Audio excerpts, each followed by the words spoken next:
All right, second day of 2-4, which is now we're going to talk about sample variance and sample standard deviation. They are incredibly the same as population variance and population standard deviation, with really very few little differences. Some of it's a notational difference, and some of it actually is a calculational difference. So sample variance is the mean of the squares of the deviation of a sample. So that means we're going to add up all those deviations, which is that difference, remember, and then we're going to divide it by however many, well, close to divide it by however many we had. We're going to alter that just slightly. Okay. And I'll kind of give you the stock answer as to why that is today, and I'll give you a better one as we move along, and it becomes more important for you to know that. So it's the mean of those squares, and again, deviation is that difference, and so we're going to add them up and divide by something. And in this case, notice that sigma, that lowercase sigma that we had yesterday turned into just a regular old s, right? So it's s squared equals, you notice the mu that we had yesterday turned into x bar, not surprisingly. And basically we're taking whatever our entry is, we're subtracting it from the mean, correct? And we're squaring it, right?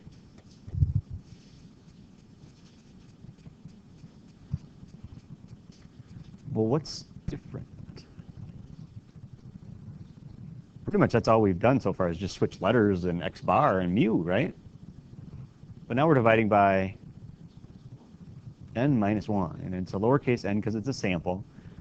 Basically, let's face it, if I divide by a little bit less than the number I've got, it's going to make the actual variance bigger. You agree with that? If I divide by less, it should make the number bigger. And what this does is it actually makes that sample standard deviation much closer to the actual population standard deviation in the end. That's kind of the stock answer at this point of why you divide by n minus 1, because wouldn't you think you would just divide by n if you're finding an average? Aren't you supposed to add them up and divide by how many you have? Well, here we're dividing by 1 less than how many we have. So the stock answer there is it gives us a better, the sample standard deviation actually gets closer to the population standard deviation, which is really what we want. That's why we use this, is to try and get a close estimate of the population standard deviation.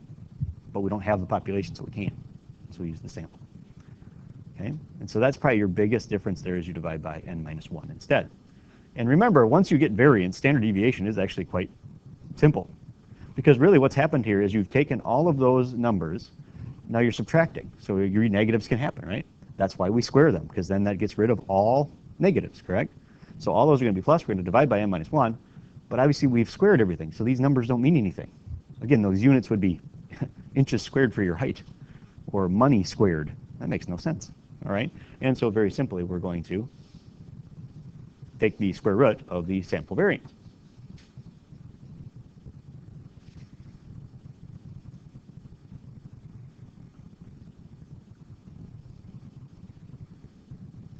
And then basically just take that sample variance equation there and take the square root of both sides, right? I mean, it's really what you're doing, because if I take the square root of that, obviously I just get s. And if I take the square root of the left side, which I just did right there, I have to also take the square root of the right side. So notice how that n minus 1 is inside the square root. That's kind of important. Some people make the mistake of thinking that it is not, okay? But it is.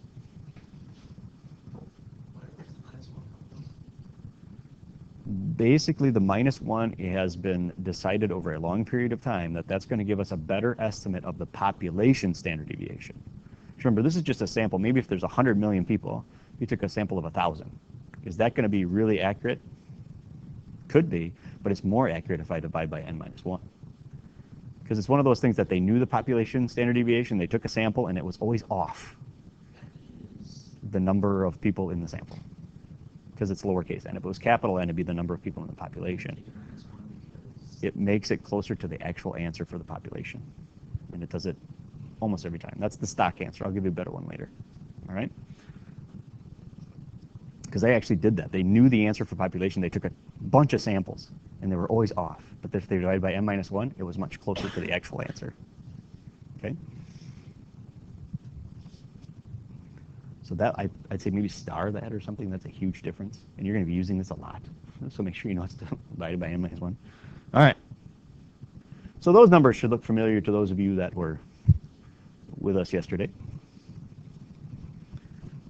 Right, that's the salaries. Obviously, it's not $41 there, John. That's in thousands. Okay. Yeah. And so 41,000. And basically what they learned yesterday is we did that because once you get to that right column, if it was actually 41,000 and then negative $500 and then you had to square it, that number would be pretty big. All right. So again, kind of review for those aren't here. Deviation is basically just that difference. How far is it from? How far does it deviate from the mean? And in this case, it's a sample mean, so it's x bar. And so here's all your values. Not very much, right? It doesn't seem like very much, but remember that's really 500 and 3,500 and whatnot. But then you turn around, look at all these negatives, and look at that deviation again. Okay, 0. Let's face it, if you found the mean properly, that's what it should be. So that number tells you nothing, which is why we said, wait a minute. Obviously, these negatives are canceling out positives, so we said an easy way to do that, there's 2 options. One option is absolute value, which gets rid of negatives, correct? And so does squaring.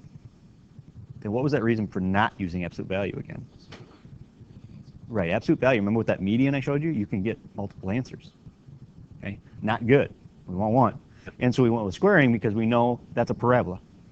And as far as having minimums, a parabola only has 1. Where that absolute value one can do this, where there's unlimited number of answers. Okay, and so that's why we do that. And notice, did the sum come out the same as it did yesterday? Okay, but now I'm telling you that this information was only a sample of the data. Yesterday I told you that was all the data. Okay, so let's go ahead and try and figure out, basically, what did I put next? Sample variance. Well, to find sample variance, what you're going to do, you agree that's the formula for it? And you can write this information underneath your chart there. I left you some room underneath your table to put the answer. I don't think I wrote sample variance in there for you. Okay, so you can just write that in. Do you agree that my sum, right here, this sum is in the table, correct? And it is 88.5. Do you agree with that? Now, yesterday we divided that by 10 because we knew there were 10 of them. We knew that was the population. That was everything.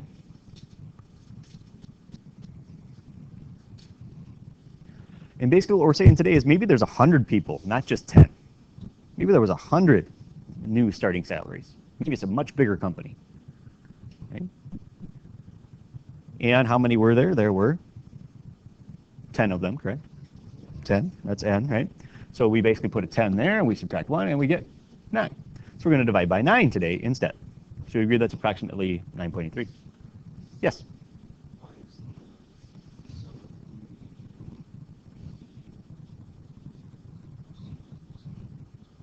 No, okay. This is the sum of the deviation squared. Right? Here's the sum of the deviation. And again, we don't use that because it is always going to be 0. And so what we do is we square all those numbers, right? And then we add them up. Okay, and so that's the number we say on top. And the surprising thing is it's the same as yesterday because it's the same numbers. But now we're saying that these 10 people are only a sample of everything going on. All right? So there's a lot more people out there. So do you think these salaries are going to start spreading out a little bit more? Right? They're going to spread out quite a bit, don't you think? There's going to be somebody out there that's over 47, and there's going to be somebody out there less than 37, right? There's going to be more distribution of those numbers, correct? And so if I just turn around and divide by 10, well, I'm going to have the same number I had yesterday. So do you think that this sample of 10 people is a perfect sample of all 100? No, and if you divide by 10, you're saying it is. So we divide by 9, saying we know there's more variation out there. So dividing by 9 is going to get me closer to the right answer. That's why you're really dividing by n minus 1. So how are we going to take that 9.83 and actually find the standard deviation then? Yes. Square root. Yeah. Once you do all that hard work, getting from variance to standard deviation is so easy. Really the hard work is getting variance, which unfortunately is a number that gives you very little information on its own.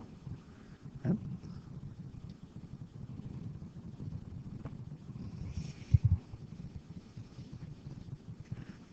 And so basically to kind of recap that n minus 1 for now. Those 10 people that we took here are just part of it. Maybe there are 100. Let's face it, if there were 100, is that a population one I could actually probably do? If you've got Excel or something like that, you could just type those in, couldn't you? What we're saying is that if there were 100 and I just took 10 of them, more than likely those 10 aren't going to be a perfect sample. And so instead of dividing by the 10, we divide by the 9 because that's going to give us closer to that answer if we actually did all 100. Okay? So 3.14 tells you. Yeah, what does that tell you? Pi. Yeah, it's not pi. Yeah, just a coincidence. Okay, what that means, yes, if I took all 100 salaries and I picked one at random, it would deviate about, in this case, $3,140 from the mean, because that's what 3.14 means here, $140. If I picked one at random, it would approximately, that's about how far it would deviate. Okay? Yes? Yeah, that was just me. Good job. Yeah, that was a typo on my part. That should say sample, but yours probably should. Good job. And I just left it in there to see if anybody would notice. That's why I'm talking about this so long. Yeah.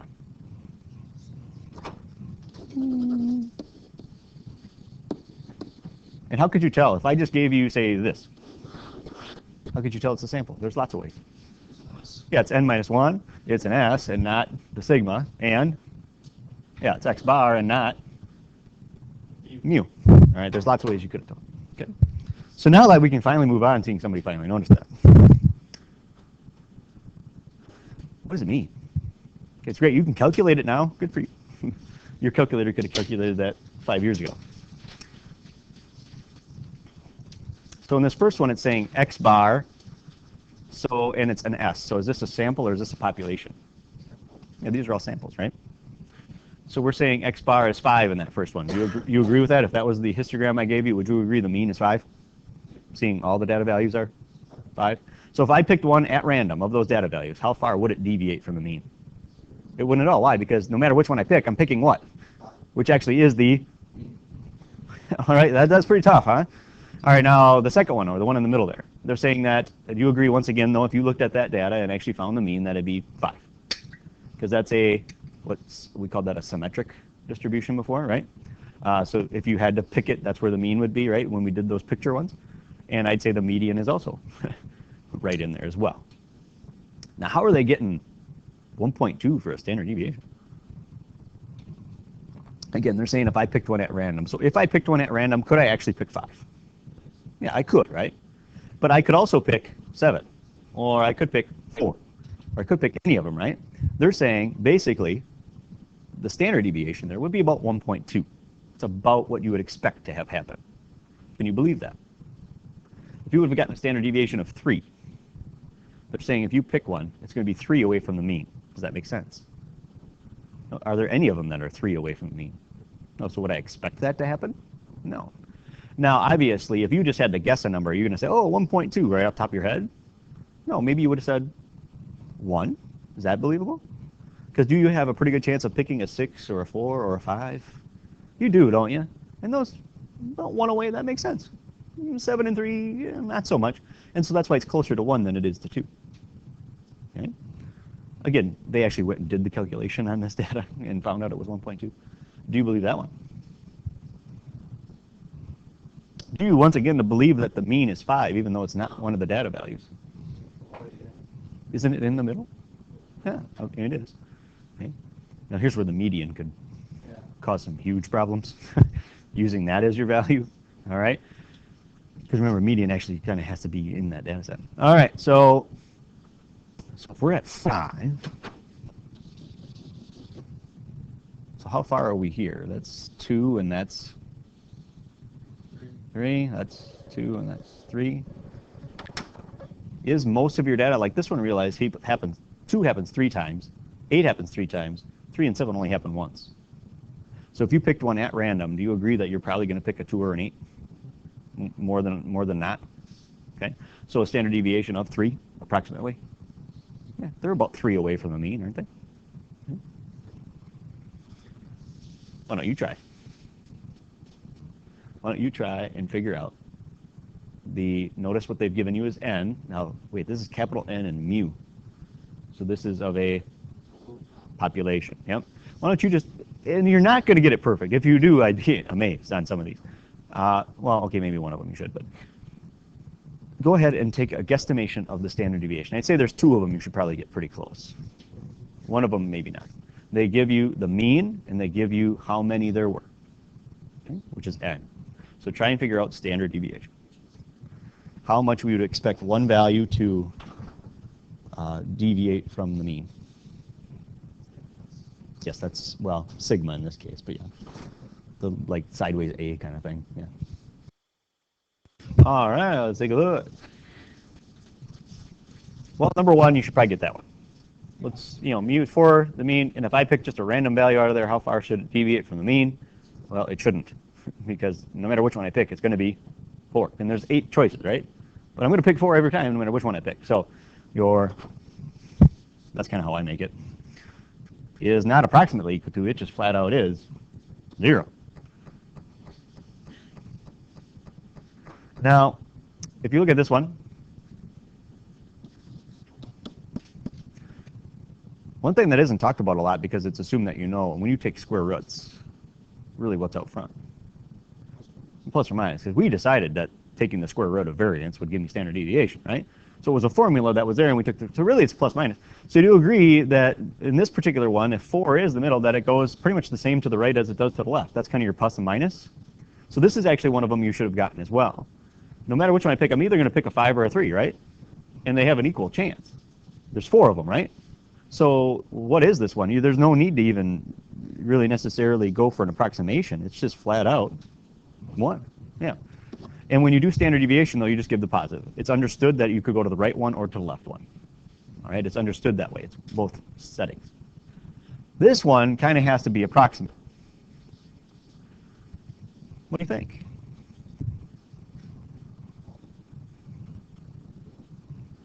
Three? 1 to 3, 2. Okay, 2.432. Okay. Now, why are you coming up with stuff in the 2s? Because you know it's here, and I know this is basically 1, and that is 3. Okay.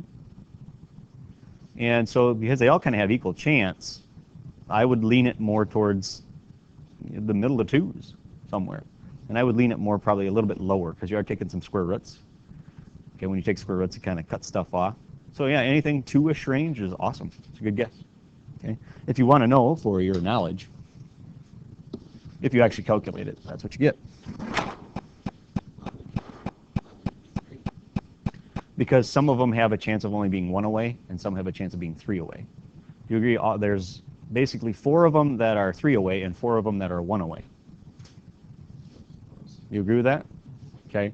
And so again, with taking square roots and the way things are divided out, you normally, when it looks like this, it's going to squeeze not to 2.5, but a little less than that. Now, if I started throwing, let's say I took one of them away from the 3 and the 5 and threw each of those on the 1 and the 7, that's going to push your standard deviation back out again. So that'd be more than 2.5, I would guess. Okay? Because of how it's set up. Okay? It'd probably be more like 2.7, 2.8. If they were all on the 1 and 7, that's 3. Exactly. Because the ones on 3 and 5 aren't pulling that number down. Okay? Yes?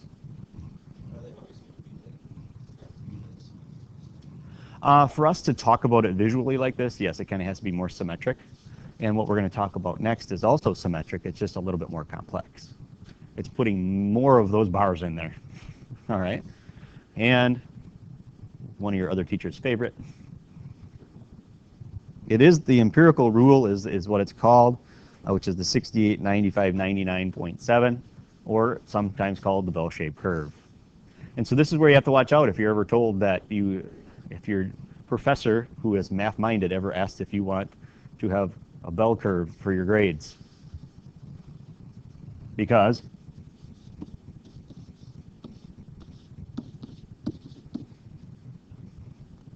somebody has to fail, somebody has to get an A. What percent has to get a C? In a true bell-shaped curve, 68% have to get a C. Okay? So there was a test I had one time, And I did fairly well, so it didn't really bother me. But our lowest score on the test was an 80%.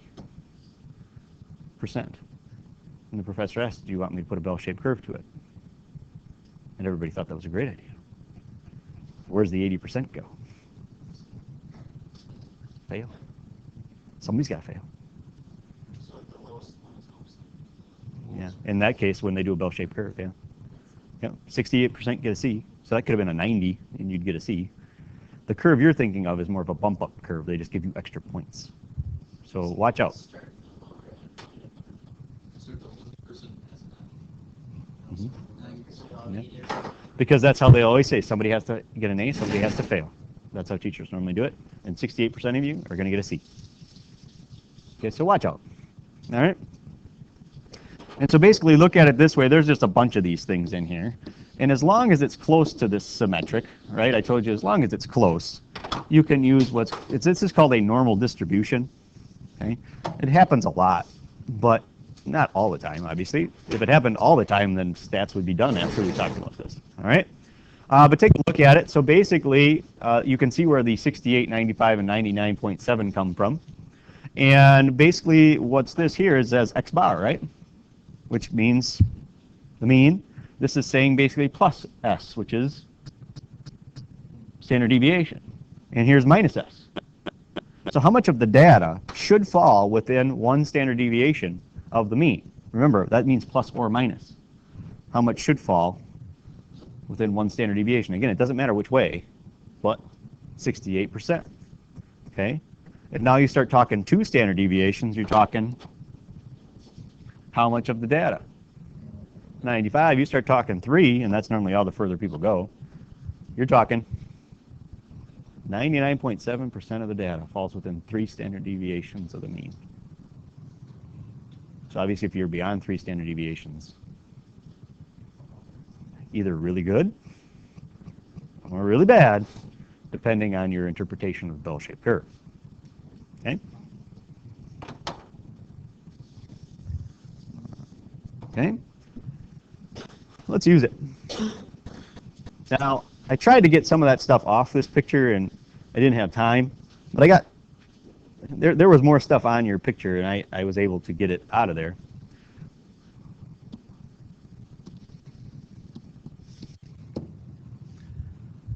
So, in a survey conducted by the National Center of Health Statistics, the sample mean height of American women ages 20 to 29 was 64 inches. You may believe that or not, but that's what they came up with. Okay? With a sample standard deviation of 2.75 inches, which is relatively nice for a standard deviation. I mean, that's not a very bad number. Estimate the percentages for the following criteria. The data is shown in the picture below. Well, kind of. I've taken the data out, make you put it back in. So X bar is sitting there right in the middle. And so what should that be for this particular graph? 64. Okay. Now, what some people do is they fill it all the way to the right and then they fill it all the way to the left. But you're best to go from the middle. Don't try, you know what I mean? It's saying 2.75 inches. So if I go one standard deviation over this way, which is saying right there, well, I take 64 and add 2.75, right? You agree? 66.75, right? So that's why this standard deviation is actually fairly nice. I mean, obviously they don't come that nice all the time. How about 2 standard deviations that way? Just add it again. 69 and a half. And a third one would get you to 72 and a quarter.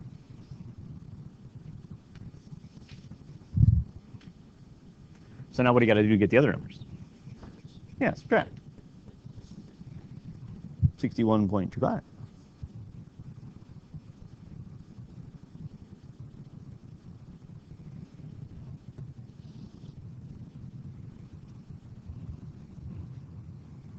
And finally,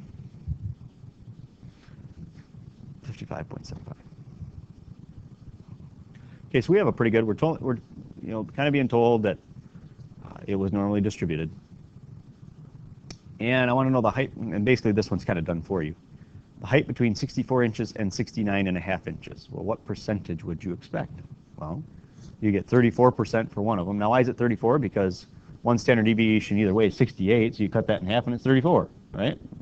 And then this one over here, you're talking another percentage out, which gets you, what, 95? I would suggest you get those percentages in your head, at least the 68, 95, and 99.7, because then you can divide them up on your own. I think you're all clever enough to do that. Okay? And so basically you take the 34 and the 13.5 and you add it together, and that's about what percentage you would expect, which is, what, 47.5? Okay. Now, is it always going to be perfectly that? Probably not. That's what you'd expect. Why don't you go ahead and try those other two right now?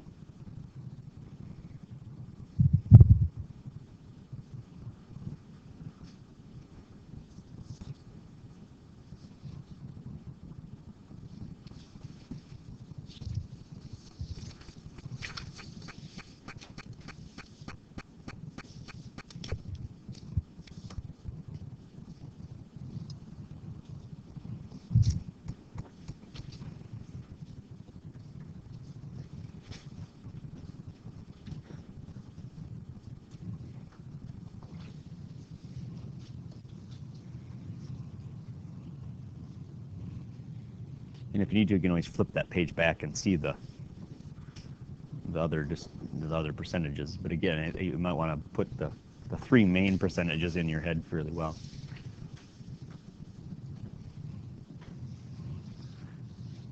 And these are just general percentages. They're a little off from that, but not much. I think it's actually 34.1 and like 13 point something. I don't know. Gauss came up with all those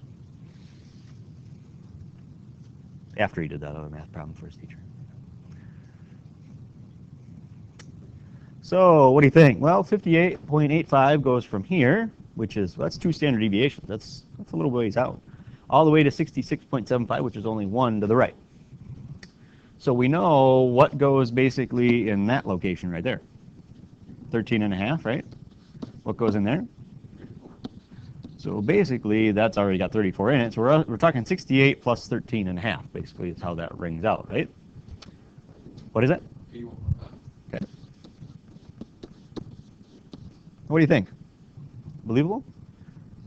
You know, kind of convert that in your head. 58.5 inches to 66.75 inches? You think 81% of women, 81.5% of women fall in that range? That's pretty believable, isn't it? Right? Now, if we start talking about the heights on a women's basketball team in college, well, that probably isn't very good. All right. How about between 55.7? Ooh, we're really going out there. 3 standard deviations out. Now, here's what some people think. They think from here, that green mark to that green mark's a half. No, there's a little bit left over here, and there's a little bit left over there. All right, so don't think that. It's pretty close, but it's not. All right, and we're going to 64. So it's not quite a half. Yeah, so basically, what's this one? 34, and you already told me that was 13.5. And if you don't know, you can always go back and say, oh, 2.35. So not quite a half, pretty close. And what'd you get? 49.85. Okay. Any questions on how to use either, standard deviations? Very similar to for samples and for populations. One's called difference. Okay, but very close.